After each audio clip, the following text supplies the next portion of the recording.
Il y a 5 ans, vous avez vécu une épreuve terrible. Votre garçon de 8 ans a été victime d'un grave accident. Il a passé une semaine à l'hôpital avant que l'on vous annonce que la médecine ne pouvait plus rien faire pour lui. On vous a alors parlé de don d'organes. On vous en a parlé tout de suite. Comment, en fait, vous en a-t-on parlé ? En fait, on nous en a parlé au moment où les médecins nous ont réunis pour nous annoncer que pour Logan, la médecine avait ses limites. Oui. Donc ils ont commencé à nous annoncer qu'il y avait 2 solutions possibles pour que ça se termine. Donc c'était soit que les machines, ils débranchent les machines et à ce moment-là, Logan serait parti tout seul. Ou alors la deuxième solution, c'était de continuer les traitements, arrêter les antibiotiques petit à petit et qu'il y avait la possibilité de faire le don d'organes. Est-ce que vous aviez réfléchi avant ce drame à cette question du don d'organes ? Est-ce que vous aviez un avis sur la question ? Oui, nous, en tant que parents adultes, on en parlait, on était favorables. D'ailleurs, on voulait faire un don du sang aussi, on est pour le don du sang aussi. Oui. Mais évidemment, on n'a jamais pensé on n'a jamais envisagé ça pour nos enfants. Ça paraît impensable. Quand on vous a proposé cela, vous êtes tout de suite, vous avez répondu par l'affirmative. Qu'est-ce qui vous a poussé à accepter ensuite ?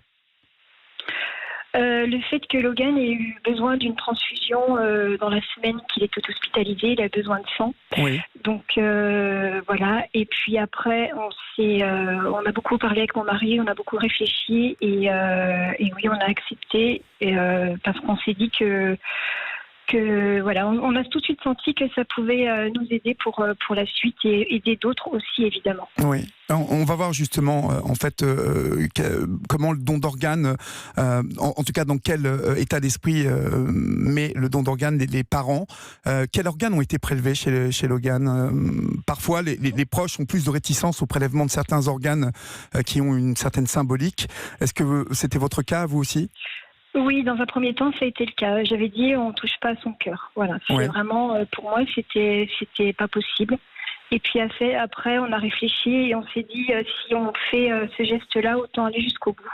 Donc, oui, au final, son cœur a été prélevé, ses 2 reins. Donc, ce qui a fait que Logan a pu sauver 3 enfants. Oui, ce qui est extraordinaire et voilà, vécu par vous comme quelque chose qui a atténué un peu la douleur, même si je pense que la douleur était très vive. Vous parlez d'une image qui est restée gravée en vous, celle des portes de l'ascenseur qui se referment sur votre petit garçon lorsqu'on l'a emmené pour la dernière fois. Et puis là, à partir de ce moment-là, plus personne. Vous n'avez eu aucun accompagnement psychologique ensuite, aucune explication ? En fait, ce qui s'est passé, c'est que, évidemment, toute l'équipe médicale s'est concentrée sur Logan, parce qu'après, il y a toute une démarche. C'est très compliqué, ils sont dans l'urgence, évidemment. Oui. Mais c'est vrai qu'ils n'ont pas pensé à nous en tant que parents. Donc, c'est vrai que ces dernières images, quand on voit toute l'équipe médicale partir avec Logan et que nous, on reste là dans le couloir tout seul, on se sent complètement anéanti, perdu. C'est très très compliqué. Oui, Et après, on a la possibilité de rester en contact avec le centre de prélèvement du don d'organes. Évidemment, on peut avoir des nouvelles ou téléphoner. Mais à l'instant T, personne. Vraiment, on est reparti. On est resté toute la semaine au chevet de Logan 24 heures sur 24. On est rentré à l'hôpital le lundi. On est reparti le dimanche.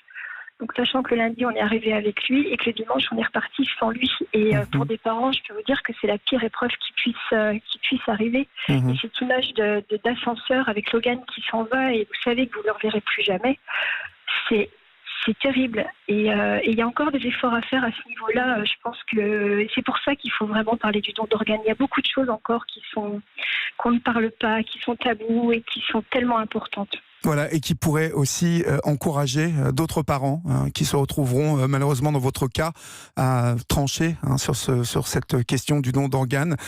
Sandrine, vous restez avec nous en ligne. Nous allons voir comment vous avez fait de votre histoire un combat, celui de faire connaître le don d'organes, car comme vous l'avez souligné, il peut sauver des vies.